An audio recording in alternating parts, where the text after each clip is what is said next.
All right, let's get those taste buds ready because today we're diving deep into the world of sommeliers.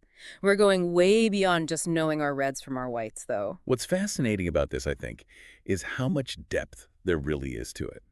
Like, you think sommelier, you think, oh, recommend a nice bottle. Mm. But it's a whole profession, you know? It's got its own rich history, and it's surprisingly complex. Exactly. And actually, the source material for this deep dive is pretty unique. You gave me excerpts from a sommelier training guide. And get this, it's all in Portuguese. Yeah. Even though it's in Portuguese, so much of the knowledge in this guide is relevant no matter where you are in the world. We're going to uncover the hidden history of this profession, the skill that might surprise you, and even, like, how technology is changing things for the modern sommelier. Okay, so if you've ever wondered what really goes into becoming a wine expert, get ready. One thing that might surprise you is how far back this whole thing goes. Like, being a sommelier, it's not a new role at all. It's existed in different forms for centuries, even millennia. Okay, I'm intrigued. Take us back to the beginning. Where does this story even start? Believe it or not, ancient Egypt. King Tut, famous tomb, all those treasures. Well, there are also labeled wine jars in there. Someone was in charge of organizing all that. Probably tasting and selecting, too. Wow, talk about a vintage collection, right? So were those ancient Egyptians like the original sommeliers? Kind of, yeah. They might not have had that official title, but they were doing a lot of same things. The ancient Greeks, they had their version, too. The symposiarch. The simple what now? Uh-huh, yeah. It's a mouthful. Yeah. Basically, it was the person in charge of the symposium. Sophisticated Greek dinner party, lots of, like, philosophical discussions, that kind of thing. The symposiarch wasn't just pouring wine. They were responsible for setting the mood, keeping the conversation going, even making sure no one drank too much. So they were like the MC, the therapist, Andy, the wine expert, all in one. That's some serious multitasking. Exactly. And then you've got the Romans. Lavish feasts, right? They had the Salarius, Yeah. often a trusted slave who managed the whole wine cellar, choosing, storing, serving. So basically, being a sommelier is a job older than France itself. Pretty much. It's a cool lineage. Yeah. Shows how important wine has always been to different cultures. Okay, so let's fast forward to today. You mentioned earlier that there's more to being a sommelier than meets the eye. What are some of those less obvious roles? Well, most people think fancy restaurant recommending expensive bottles, Right. and that is definitely part of it. But sommeliers are needed in a lot of other areas of the wine industry, too. Like what? Give us some examples. Well, think hotels. You've got high-end hotels, multiple restaurants, bars, maybe even room service. They all need wine expertise. Ah, so I could order a perfectly paired Cabernet with my room service burger. I like that. Precisely. Then you've got the import distribution side of things.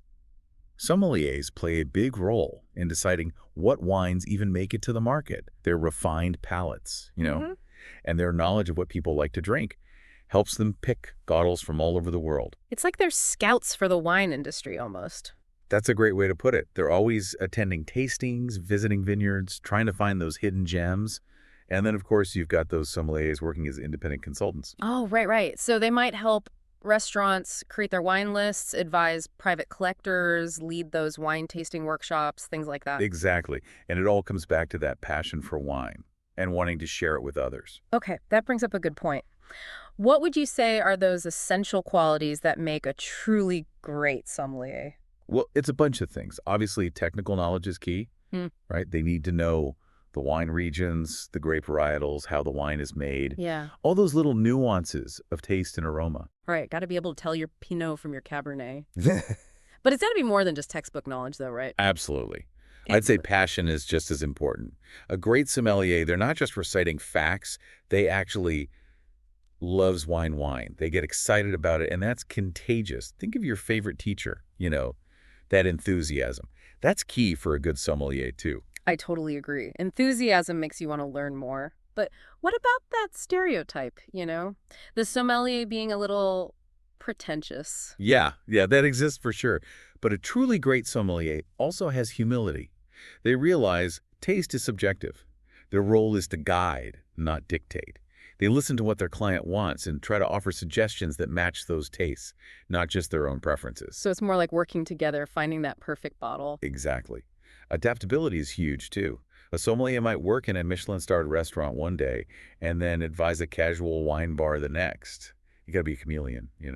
Tailor your approach to fit the setting and the people. So that mix of expertise and people skills, right, to really connect with your audience. Exactly. And we can't forget the ethical side of things. A good sommelier promotes responsible drinking. It's not about pushing the most expensive bottle. It's about helping people discover wines they'll truly enjoy and appreciate. Okay, now I'm really curious about all that behind the scenes work. What does it actually look like for a sommelier to manage a collection of wine? Like, let's say you're building a wine list for a brand new restaurant. Where do you even begin? That's where it gets really interesting. So first, you got to think about who your target audience is. Like, a trendy tapas place is probably going to have a different wine list than a classic steakhouse. Makes sense. Uh, Different vibes, different wines. exactly. Understanding the restaurant's concept, the food they serve, and the kind of customers they're trying to attract, that's the first step. Then you dive into sourcing. That means actually tasting and evaluating tons of bottles to find the right fit. Sensory analysis, they call it? Oh, I bet that's fun. But there's got to be a lot of research too, right? Like knowing which years were good for certain wines, which regions are producing exciting new stuff. Absolutely. Staying up to date is huge. Market trends, industry events, building relationships with wineries and distributors, that kind of thing. And then, of course, there's storage. Some restaurants have those awesome underground cellars. Oh, yeah. Those underground cellars are classic. Naturally cool, humid, perfect for aging wine. But even with modern climate control, storing wine properly is a whole science. Temperature, humidity, how the bottles are positioned. Every detail matters when you're trying to protect that wine's integrity.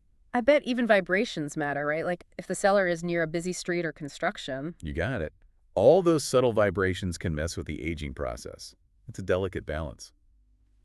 So now you've got these amazing bottles. They're stored perfectly, carefully sourced. What's next? How do you build that perfect wine list? Well, now we're talking presentation. The wine list is like a map, guiding your customers through your collection. There are different approaches to consider, each with its own pros and cons. Okay, this is the part where I get overwhelmed. Too many options, confusing terms. Help me out here. What are the different kinds of wine lists out there? The classic way is by region, starting with those old world wines, France, Italy, Spain. Then you move on to the new world. Yeah, I've seen that one. It feels very traditional, organized. It is. But some restaurants go for a more thematic approach, maybe focusing on specific countries' wines. Or maybe it's an all-organic biodynamic list, something like that. Oh, I like that. It gives it a personality, like it reflects the restaurant's vibe. Exactly. And then you can't forget the digital revolution. Some places are ditching paper altogether, using iPads, interactive screens for their wine lists. Yeah, I've seen that too. Search by price, food pairings, all sorts of things. Very modern. It opens up a lot of possibilities. Plus, it's easier to update, Yeah. New vintages come in or you want to highlight something special. It's flexible. Makes sense. So we've got classic, thematic, digital. What other trends are you seeing with wine lists these days? Another big one is a move towards smaller, more curated lists. So instead of pages and pages of options, it's more about quality over quantity. Exactly. Yeah, Like a trusted friend recommending a few bottles they know you'll love. I can get behind that. Less is definitely more sometimes, especially with wine. Okay, so I've picked my bottle. I'm ready to enjoy. But what about the actual service of the wine? Like, how does a sommelier make that experience special beyond just pouring it in a glass? That's where the formal techniques come in. Serving wine is like a whole performance, specific steps and techniques. And they can vary, depending on the style. French, English, American. Okay, now I'm really intrigued. Tell us more about these different styles of service. All right, so French style, that's the most traditional, elegant. They use a tray, hold the bottle close to their body, label facing the guest, pour with their right hand. There's even a specific way to rotate the bottle at the end so it doesn't drip. Wow, sounds like a whole art form. What about English style? English style is a bit more casual, efficient. Bottle held to the label facing up, poured directly into the glass, no tray. Common in places where things move a little faster, Got it. Less ceremony, more straightforward. And American style. American style is all about being approachable, interacting with the guest directly. So the sommelier might open the bottle right there at the table, chat about the wine while pouring. Oh, I like that. More conversational. Okay, now I'm definitely going to be practicing my bottle spinning technique at home. It's all about practice. But really, the most important thing is to be respectful and attentive. Speaking of details, what about the temperature of the wine? I know whites are served chilled, but is there a science to getting it just right? Absolutely. Temperature affects how we experience the aromas and flavors of a wine. It all comes down to how those molecules are behaving at different temperatures. Okay, science time. Break it down for me. Think of it like ice cream. If it's too cold, it doesn't have much flavor. Same thing with wine. Too cold and those aromas get locked up. You're missing out on those subtle nuances. So what about if it's too warm? If it's too warm, then the alcohol takes over. You get those harsh, boozy notes, like burnt popcorn. Ugh, yeah. I've definitely had red wine that's been sitting out too long. So is there like a magic number for each type of wine? You know what? Our source material actually has a temperature chart. We won't read it all out, but it's worth checking out. Yeah. Generally speaking, sparkling wines, light whites, those are served the coldest. Then full-bodied whites, rosés, and then light reds. Full-bodied reds are actually best served a little cooler than room temperature. Interesting. I did not know that. Okay, so I've got my perfectly chilled wine. Now, what about decanting? Is that just for show or is there a real reason to do it? Not just for show at all. Decanting serves two main purposes: removing sediment and aerating the wine. Wait, so there's actual chemistry happening. Exactly. So older wines can form sediment, tiny crystals or particles that settle at the bottom. Decanting separates the clear wine from that sediment. Gotcha. What about aeration? What's the point of that? Aeration lets the wine breathe, basically, interacting with oxygen. This can soften tannins, open up those aromas, letting the wine really express itself. It's like waking it up, helping it reach its full potential. Exactly. And the ideal decanting time, that can vary. So a young, bold red might need more time than a delicate white. You're getting it.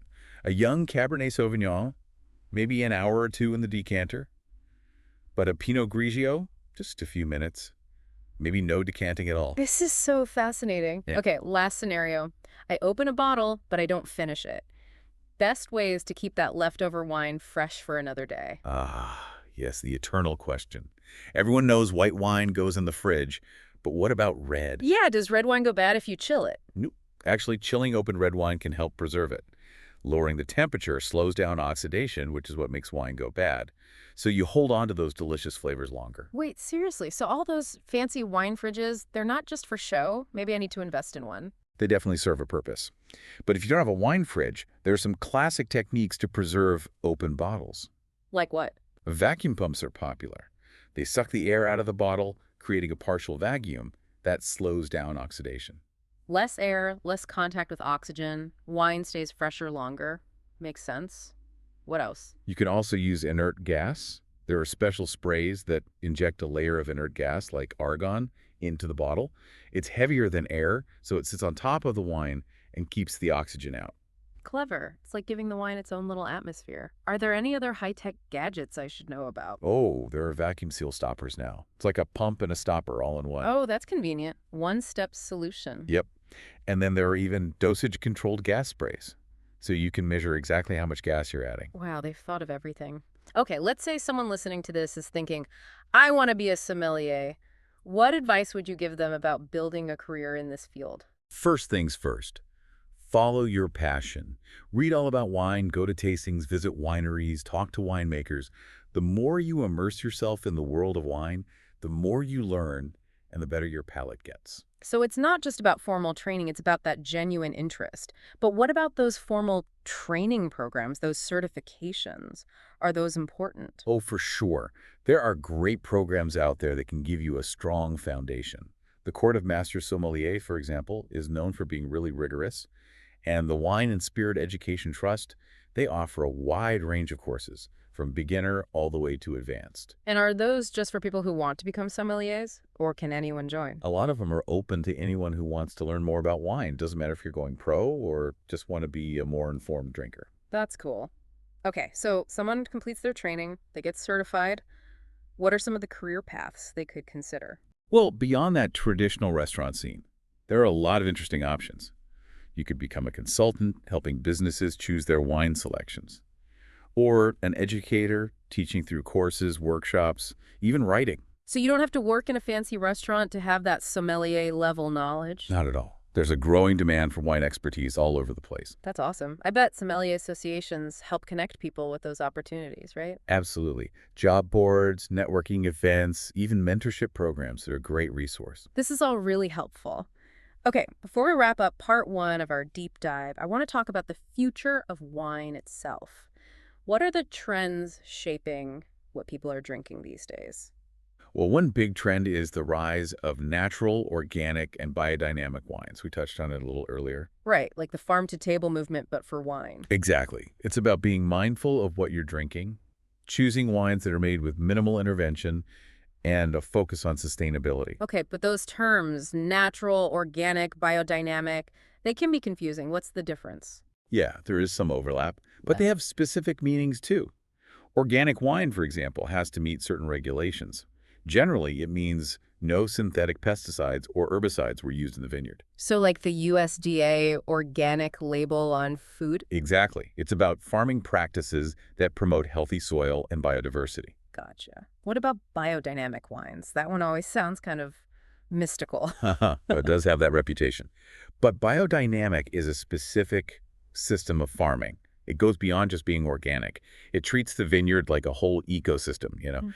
using special compost preparations, even timing tasks according to the cycles of the moon and planets. Wow, it's almost like a spiritual approach to farming. Yeah, kind of. The idea is to create wines that are pure expressions of their origin. I like that, capturing the essence of the vineyard. Okay, so what about natural wines? Where do they fit in? Natural wine is a little less strict, but basically it means wines that are made with minimal intervention in the vineyard and the winery.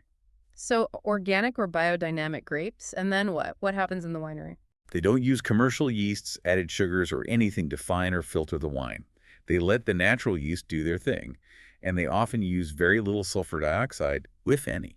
So it's all about letting nature do its thing, trusting the grapes. Exactly. Natural wines can be a little unpredictable, but they have this raw energy that can be really interesting. Cool, like celebrating the uniqueness of each bottle. Precisely. And for a sommelier, natural wines are fun to work with. So much diversity and room for exploration. Speaking of exploration, let's talk about how technology is changing things. Beyond those wine rating apps, are there other ways technology is impacting wine? Oh, absolutely. Technology is changing how grapes are grown, how wine is sold, even how we learn about it. Give me some examples. Well, out in the vineyards, there's precision viticulture. That's using technology like drones and sensors to collect data on the soil, the vines, the grapes themselves. So farmers have all this high-tech information to help them make better decisions. Exactly. They can fine-tune their practices, improve the quality of their grapes, and even adapt to climate change better. That's amazing. What about in the winery itself? Temperature control is getting more sophisticated. Mm. Fermentation monitoring, too. There are even robotic systems now that can do certain tasks. Robots making wine? That sounds pretty futuristic. It is. But the point isn't to replace human skill, it's to enhance it, freeing up the winemakers to focus on the more creative aspects of their work. I see. So technology is giving them more tools to achieve their vision. What about us, the consumers? How's technology changing how we experience wine? Well, e-commerce has made it way easier to find and buy wines from all over. Yeah. But there are also virtual tasting rooms now, augmented reality experiences, where you can visit a winery from your living room, even AI that can recommend wines based on what you like. So technology is making the world of wine more accessible, more interactive, more personalized. That's really cool. It is. It's an exciting time to be into wine. Okay, last question before we wrap up part one. And this one's a little indulgent, but what about that really high-end part of the market? You know, private jets, yachts, those exclusive auctions you hear about. What's it like for a sommelier working in that world of luxury wine? Ah, the world of luxury. That's where sommelier skills meet the demands of a very specific type of client. Imagine being flown out to a private vineyard in Burgundy, tasting and selecting barrels for a collector's personal cellar. Okay, officially adding that to my bucket list. But seriously, what are some of the things a luxury sommelier might do? They might manage a client's entire wine collection, understanding their tastes, helping them acquire rare bottles, even thinking about the investment potential of those wines. So it's like being a financial advisor, but for wine. You could say that. They need to know market trends, how auctions work, how to store and age valuable wines. So it's not just about finding tasty wines, it's about managing an asset too. Exactly. They might also create special wine pairings for events on a yacht or something, or host tastings of rare vintages for a group of collectors. Sounds pretty high pressure. It can be. But that's part of what makes it so exciting. You're working with truly exceptional wines, creating unforgettable experiences. But even in that world, I imagine it's still important to keep things balanced, right? A good sommelier wouldn't just encourage someone to spend a fortune on wine they might not even enjoy. Of course not. A good sommelier, no matter where they work, understands that their role is to enhance people's enjoyment of wine. It's about fostering appreciation for the art and craft that goes into every bottle, no matter the price tag. Well said. Okay, that's a perfect spot to wrap up part one of our sommelier saga. Join us for part two, where we'll dive even deeper into the world of wine and the people who are passionate about it. Welcome back to our deep dive into the world of sommeliers. That was quite a journey in part one, huh? All that history and then all the modern stuff, too. I know, right? Yeah, And we've barely even scratched the surface of this whole sommelier thing. So much to explore with wine itself, too. It's constantly changing. definitely. I'm still thinking about all that ancient history and those high-tech vineyards. But before we move on, I want to circle back to that world of luxury wine for a minute. It's such a fascinating little niche. Sommeliers working with some of the rarest, most expensive bottles out there. It's a unique world for sure. You need a certain set of skills, expertise, discretion, and you got to know what makes a truly great wine, like beyond just the price tag. So paint us a picture. What does it actually look like to be a sommelier working with those private jets and yachts and those fancy wine auctions? Well, imagine being flown out to like a private vineyard in Burgundy. You're there to taste and select barrels for a collector's personal cellar. Or maybe you're putting together a tasting of rare vintages for a group of connoisseurs on a yacht in the Mediterranean. Okay, yeah, those scenarios sound pretty incredible. But let's break it down a bit. Day to day, what are some of the specific things a luxury sommelier might be doing? Well, they might be in charge of managing a client's entire wine collection. It's more than just stocking a cellar, though. It's about understanding their tastes, what they're looking for, and even the investment side of things. Mm. Certain wines can really appreciate in value. So it's like being a financial advisor, but for wine. Yeah, kind of. You have to know about market trends, how auctions work, the intricacies of storing and aging those valuable bottles. It's a whole thing. Wow, that's fascinating. So it's not just about deliciousness, it's about managing an asset, too. What other roles might they play? Luxury sommeliers. They often get called upon to do those really special wine pairings for events.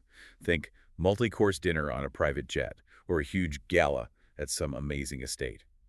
The sommelier picks the wines that go perfectly with each dish, making the whole experience even better. I can only imagine the pressure. Everything has to be perfect in those kinds of settings. Oh yeah, the stakes are high. But that's part of the allure too, right? Working with those top-tier wines, creating those once-in-a-lifetime moments for people. It's a special thing. But even in that world, that high-end luxury world, I imagine it's still important to keep things grounded. A good sommelier wouldn't just push their client to spend a fortune on something they might not even enjoy. Absolutely. A Hmm. truly skilled sommelier, they get that. Their job is to make wine more enjoyable, not just to encourage people to spend more. It's about appreciating the craft that goes into every bottle, Right. regardless of how much it costs. Well said. Okay, so we've explored the world of the luxury sommelier. Now I want to go back to something we talked about in part one, the rise of natural, organic, and biodynamic wines. Is that just a trend, or is there something bigger happening there? It's definitely more than just a trend. I think it reflects how people's preferences are changing. You know, people are more aware of what they're consuming, the impact it has on the environment. They want their choices to align with their values, and that includes wine. So it's not just about what's in the glass, it's about the whole story behind it, how it was made, where it came from. Exactly. People want transparency, Hmm. sustainability. They want to know what's in their food and drink and how it got there. That makes sense. Okay, but those terms, natural, organic, biodynamic, they can be a little confusing. Can you give us a quick breakdown of what each one means? Yeah, for sure. There's some overlap, but they each have specific meanings too. So, organic wine, for example, has to meet certain standards. No synthetic pesticides or herbicides in the vineyard, generally.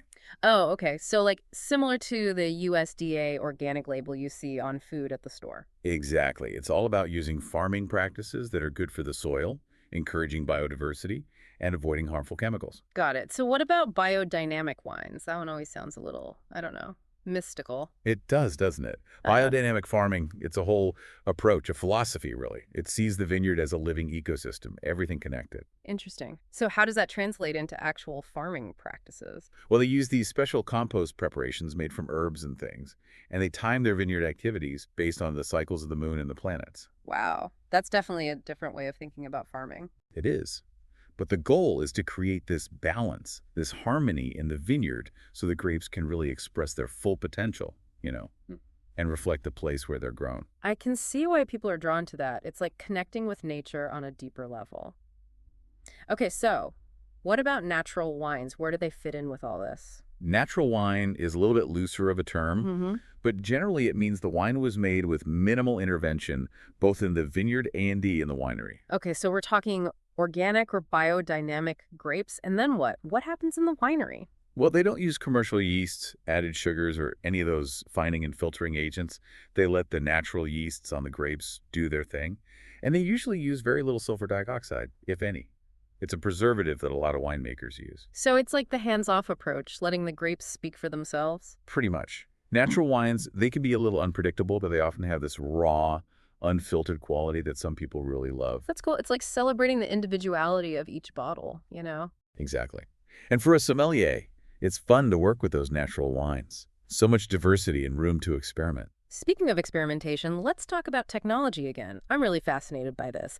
Beyond just those apps we all use to rate and find wines, how else is technology impacting the world of wine? Technology is changing everything, from how the grapes are grown to how the wine is sold, even how we learn about it. It's pretty wild. I'd love to hear some examples. What's happening out in the vineyards these days? Well, there's something called precision viticulture. They're using drones now, equipped with sensors, to fly over the vineyards and collect data. Data about what? Oh, all kinds of things. Soil moisture levels, Yeah. how healthy the vines are, even how ripe the grapes are getting. It's like giving the farmers a superpower. Right, like they have X-ray vision for their vineyards. Exactly. So they can adjust their irrigation, fertilize more effectively, even time their harvest perfectly. Hmm. It's all about maximizing quality and consistency. Wow, that's impressive. And what about inside the winery? Is technology changing things there too? Oh, for sure. Temperature control systems are getting really precise. Fermentation monitoring, too. And there are even some wineries that are starting to use robots. Robots making wine. That's straight out of a sci-fi movie. It is, but it's not about replacing human skill. It's more about giving winemakers more tools, freeing them up to focus on the art and the nuance of what they do. Right. So it's about enhancing their creativity, not replacing it. What about on the consumer side? How's technology impacting the way we experience wine? Well, e-commerce has obviously changed how we buy wine. We can get bottles from anywhere in the world now. But there's also this whole new world of virtual tasting rooms popping up. You can visit a winery from your living room using augmented reality. And there's even AI now that can recommend wines based on what you like to drink. It's pretty cool. That's amazing. So technologies in making wine more accessible, more interactive, more personalized. I love it. It's definitely an exciting time to be a wine lover. So much innovation happening. Okay, so we've talked a lot about the glamorous side of being a sommelier and the high-tech future of wine. But let's get real for a minute. What are some of the challenges that sommeliers face these days? What keeps them up at night? That's a good question. I think one challenge is just keeping up with all the information. The world of wine is huge, E. New regions are emerging all the time. Winemaking styles are changing. There are always new trends to learn about. It's a lot to keep track of. So it's like being a student forever. Kind of, yeah. But that's also part of the fun, right? It's a journey, always something new to discover. Another challenge is dealing with those misconceptions about what a sommelier is. You mean that stereotype of the snooty sommelier who looks down on people who don't know a lot about wine? Exactly. There's still this idea that sommeliers are intimidating, or that they're out of touch with the average person who just wants to enjoy a glass of wine. But really, it's all about helping people find wines they'll like, no matter their budget. It's about making wine accessible and fun for everyone. I think we've done a pretty good job of busting that myth in our deep dive so far. We've seen how passionate and knowledgeable sommeliers are and how much they genuinely want to share their love of wine with others. I agree. So, yeah, I think part of the challenge for sommeliers is to break down those barriers Yeah. and create a more inclusive wine culture, one where everyone feels welcome. Well said. Yeah. Okay, we've talked about challenges. What about the rewards? What makes this profession so fulfilling for those who choose it? For me, it's that moment when you see someone's face light up after they taste a wine you recommended. When they discover something new and exciting, it's like sharing a little piece of happiness. It's about opening up a whole world of flavors and experiences for people. Exactly. And it's not just about the taste. It's about the whole story behind the wine, the people who made it, the place where it came from. And there's something really satisfying about the teaching aspect, too. Right. Whether it's a formal tasting, a class, or just a conversation about a particular bottle, There's joy in sharing what you know and helping people understand wine better. Absolutely. It's about empowering people to be more confident and adventurous with their wine choices, to explore different regions and grapes and styles. And ultimately, it's about bringing people together, Yep. creating a sense of community through a shared love of wine. That's beautifully said. I couldn't agree more. All right, welcome back. Hope you've been enjoying all the sommelier secrets we have been uncovering. In this final part of our deep dive, we're going to get into the actual ritual of serving wine. Remember that Portuguese sommelier training guide? It gets into all those formal techniques. It does. And they might seem a little intimidating at first, all those steps, but they're really meant to enhance the whole wine experience, make it special. It's like a performance, right? A Yep. carefully choreographed dance. So walk us through it. Let's pretend we're at a fancy restaurant and the sommelier brings over the bottle we ordered. What happens first? First, they'll present the bottle, label facing the person who ordered it, just to confirm, yep, this is the right wine, the right year. Right. Makes sense. You don't want to accidentally open some rare vintage if you're expecting something more recent. Exactly. Then they'll usually announce the wine, the producer, the region, the grape, the vintage. It's like introducing the star of the show. I like that. Okay, so the bottle's been presented, it's been announced. What's next? Next, they'll remove the capsule, that foil or wax that covers the cork. They use a little knife for that very carefully. And then they wipe off the top of the bottle, make sure it's clean. Yeah, I got to keep things hygienic, especially with those special bottles. Oh, absolutely. Cleanliness is super important in formal wine service. And then the moment of truth, uncorking the bottle. I've always been amazed by how smoothly sommeliers do that. Like, they just make it look so easy. Is there a trick to it? Well, it takes practice for sure. You want to use a good corkscrew. The waiter's friend style is pretty standard. And apply even pressure. No jerking or twisting. And you definitely don't want that loud POP. Nope. The goal is to remove the cork silently, smoothly, without disturbing the wine or anyone around you. Okay, so it's like wine surgery almost? Haha, you could say that.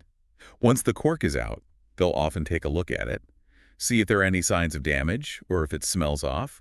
That can tell you if the wine's been stored properly, if there's been any oxidation. Wait, so even the cork can give you clues about the wine? I never knew that. Yep. Then comes the first taste. They'll pour a tiny bit into the glass of the person who ordered the bottle. Right, so they can check for flaws. Exactly. Make sure it's sound, and also just to make sure they like it, before the whole bottle gets poured. It's like a final approval. Yep, this is the one. Exactly. Once they give the thumbs up, then the sommelier will pour for the rest of the guests, usually ladies first. And is there a proper way to hold the bottle and pour? Usually they hold the bottle with the label facing up, pour with a steady hand, aiming for the middle of the glass. Okay, and how much do they pour? About a third of the glass, usually. That leaves enough space to swirl the wine and appreciate the aromas without spilling. Got it. Okay, so everyone's got their wine. The dinner conversation is going. What's the sommelier doing now? Just hanging out in the background? A good sommelier will stay attentive, refilling glasses, answering questions, making suggestions for pairings with different courses. They're there to make sure everyone's enjoying themselves. Like a wine concierge almost. Exactly. And as the meal goes on, they might recommend another bottle, something different to complement the later courses. Okay, so we've covered those basic steps of formal wine service, but remember those different styles of service, French, English, American. Can you remind us what those are all about? Oh, yeah. So French service, that's the classic one. Very traditional, lots of ceremony. They use a tray to catch drips, hold the bottle close to their body, label always facing the guest, pour with the right hand, often use the left hand to support the neck of the bottle, and they do this little twist at the end to prevent spills. It's really elegant. Yeah, it's like a little dance almost. Very precise. Then you have English service, which is more relaxed, more about efficiency. The bottle's held with the label facing up, poured directly into the glass, no tray. They use this style in places where the pace is faster, Right. Less fuss, more about getting the wine to the people. And what about American service? American service is all about approachability, interacting with the guests. So they might open the bottle right there at the table, chat about the wine, even offer a taste before they pour. Oh, I like that. More casual, friendly. Okay, so now that we're all experts on wine service, are there any other etiquette tips we should know about when we're dining out? Things that maybe aren't so obvious? One thing is to hold your wine glass by the stem, not the bowl. Oh, yeah, I've heard that before. But honestly, I forget sometimes. Why is it so important? It just seems fussy. Well, if you hold the bowl, your hand warms up the wine, and that can actually change the way it tastes. Oh, that makes sense. It's about keeping the temperature consistent. What else? When they're pouring the wine, just leave your glass on the table. You don't need to lift it up or try to help. Just let the sommelier do their thing. Exactly. And if you don't want any more wine, just put your hand over the top of your glass. No need to say anything. A subtle signal. Got it. Okay, so we've covered the basics of wine service and etiquette when we're out at a restaurant, but what about at home? Are there any sommelier-approved tips for making our own wine experience better? Definitely. Like we talked about earlier, temperature is huge. Getting the temperature right can make a big difference in how the wine tastes. For sure. But let's be real, most of us don't have those fancy wine fridges at home. Any tips for chilling a bottle quickly? The ice bath method is a classic. Just fill a bucket or a big bowl with ice water, submerge the bottle, and wait about 20–30 minutes. If you're really in a hurry, add some salt to the ice water. Wait, salt. Why does that work? Salt lowers the freezing point of water, so the ice water gets even colder and the wine chills faster. Okay, that's a good tip. I'll definitely try that next time. What about decanting at home? Do I need a special decanter for that? Not at all. You can use any clean pitcher or even a big glass. The idea is just to let the wine come into contact with air. And that helps too. It softens the tannins, Yeah. lets those aromas open up. It's especially good for younger red wines that haven't had a lot of time to breathe. Got it. So don't be afraid to decant, even without fancy equipment. Any other sommelier secrets you want to share? Pay attention to your glassware. The shape and size of the glass can actually change how you experience the wine. Really? So it's worth investing in some decent glasses. You don't have to go crazy, but having a few different types of glasses, one for whites, one for reds, maybe some flutes for sparkling wine, it can definitely make a difference. Okay, I'm convinced. Glassware shopping spree, here I come. What about storing wine at home? Any tips for keeping those bottles happy? Cool, dark, and consistent humidity. That's what wine likes. A basement or cellar is ideal. But if you don't have that, a cool, dark closet works too. The main thing is to avoid big temperature swings and keep the wine out of direct sunlight. Got it. Cool, dark, and stable. Makes sense. This has been so fascinating, I have to say. I feel like I've learned so much about wine and the whole sommelier world. I'm glad you enjoyed it. The world of wine, it's huge. There's always something new to explore. The key is to be curious, keep learning, and most importantly, have fun. Couldn't have said it better myself. And to all of you listening, thanks for joining us on this deep dive into the world of sommeliers. We've uncorked a lot of information, but like our expert said, there's always more to discover. So go out there, try some new wines, experiment, and most importantly, enjoy the journey. Cheers.